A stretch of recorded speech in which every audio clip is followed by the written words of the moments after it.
Vamos continuar falando sobre a nossa tabela periódica e na aula de hoje a gente vai falar sobre as propriedades periódicas, que são propriedades que variam de acordo com o número atômico dos elementos. A primeira propriedade que nós vamos estudar é o raio atômico. O raio atômico é a distância do centro do núcleo até o limite da eletrosfera.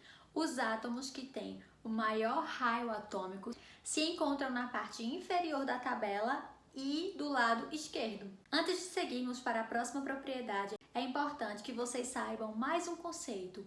Íon. O que é um íon? Nós sabemos que um átomo ele é eletricamente nulo, ou seja, a quantidade de cargas positivas é igual à quantidade de cargas negativas. Acontece que tem átomos que têm uma tendência a ganhar elétrons e tem átomos que têm uma tendência a perder elétrons.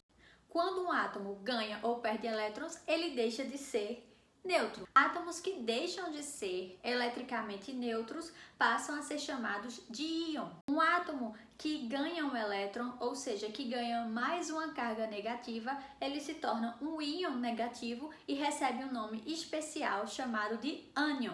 E um átomo que perde um elétron, ou seja, uma carga negativa vai embora, se torna um íon carregado positivamente. Esse íon carregado positivamente tem um nome especial chamado de cátion. Íon de carga negativa, ânion, íon de carga positiva, cátion.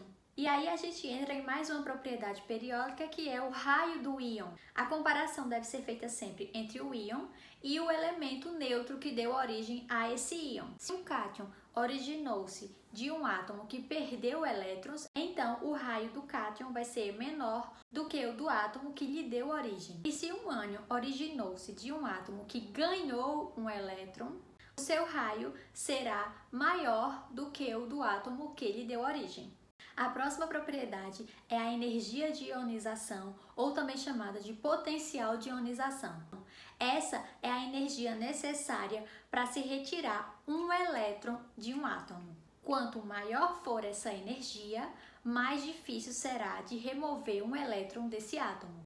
Essa energia de ionização aumenta da esquerda para a direita e de baixo para cima, na tabela periódica. Mais uma propriedade, afinidade eletrônica ou eletroafinidade. Ela representa a energia que é liberada quando um átomo recebe um elétron.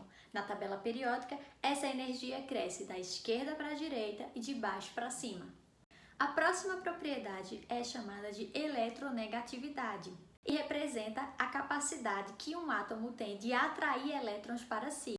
Com exceção dos gases nobres, que já são átomos estáveis, a eletronegatividade cresce da esquerda para a direita e de baixo para cima da tabela periódica. Como é uma propriedade muito usada, é interessante que a gente saiba quais são exatamente os elementos mais eletronegativos da tabela periódica. Em ordem decrescente, ou seja, do mais eletronegativo para o menos eletronegativo, temos os seguintes elementos. E para nos ajudar a memorizar quais são os elementos mais eletronegativos, existe uma frase que nos auxilia.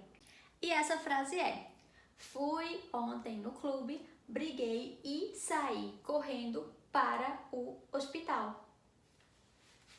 Com essa frase em mente, nunca mais a gente esquece quais são os elementos mais eletronegativos. Próxima propriedade, eletropositividade ou caráter metálico. Ela representa a capacidade que um átomo tem de perder ou doar, como queira chamar, os elétrons. Eletropositividade é o inverso da eletronegatividade, então a eletropositividade aumenta de cima para baixo e da direita para a esquerda.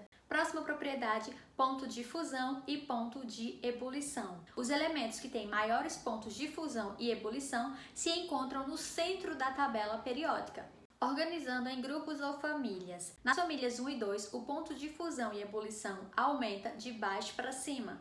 E no restante das famílias, esse ponto de fusão e ebulição cresce de cima para baixo. Em se tratando de um mesmo período, esse ponto de ebulição e fusão cresce das extremidades para o centro. A densidade de um elemento químico também é uma propriedade periódica e ela cresce de cima para baixo e das extremidades para o centro. E para finalizar, nós temos o volume atômico, que representa o volume ocupado, ou seja, o espaço ocupado por um mol de um elemento químico. O volume atômico aumenta de cima para baixo e do centro para as extremidades da tabela periódica. Essas foram as principais propriedades periódicas que eu trouxe para vocês.